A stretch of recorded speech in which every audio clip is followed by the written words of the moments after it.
So if you're looking to manage non-book stock, the best way to do it, assuming the product has a barcode, it should be possible to put it onto BatchLine as long as the barcode is recognized by BatchLine. To start doing that, you need to first go into the back office on BatchLine, go into maintenance, go into suppliers, then go add new.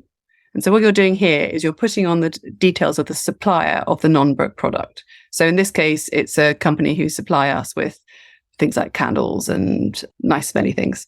So they're called Rose cards. And I'm not going to put all details in, but you should normally, just from the invoice, just fit it in the address, postcode, all that detail. You might as well have it there because then it's easy for reference. So you just save the information you've got there. And then you go back into the front office and you're going into goods in. But as mostly you'll be using scan goods in. So you can't do that because your non-book suppliers don't work with batch. So they won't show up, they won't match, you're not going to be matching off invoices. So think back to pre-scan goods in days and use with no PO.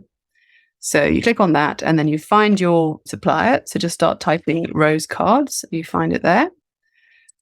PO reference, it's entirely up to you. It might be to do with where you bought it. So you might want to put top drawer. I don't tend to bother just because we don't actually follow through on it, don't need to have it there. Invoice number, of course, you need to put the invoice number. I haven't got one in front of me, so I'm just going to put today's date so that there's a context. But obviously, you would normally be doing this with an invoice in front of you and put the correct invoice in. And then you simply scan the product. 2 seconds. Like that. And you can see it's pausing. If that was a book, it would have found it. But because it's non-book, it's asking you to create a stock record.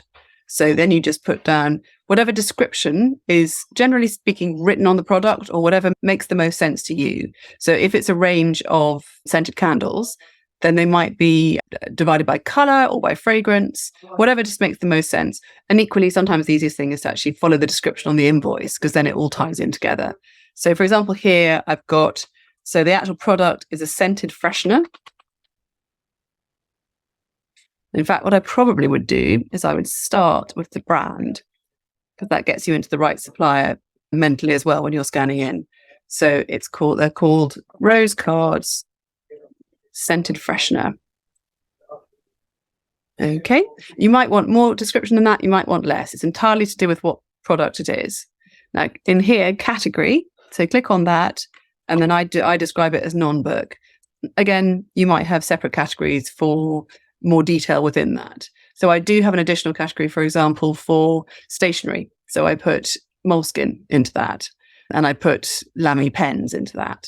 So it depends how you want to do it. Sometimes, for example, there's a children's toy supplier where the category is the name of the brand because we stock so much of it. And actually that makes stock take super easy. So it's like doing an age range in children's. So then you put the price in, as you'd expect. And because it's VATable, you obviously have to fill that in. And cost price, it wants you to put a cost price in. I'm not enormously bothered about that, but let's just do it for the sake of it. And I'm not being too precise here. It's just to keep it happy. I think they do want you to put a cover in, although it's not really relevant. You just complete the category. Supplier, again, you just put that in as you've just loaded it. And then you just simply save and close and get rid of that. And then you save again.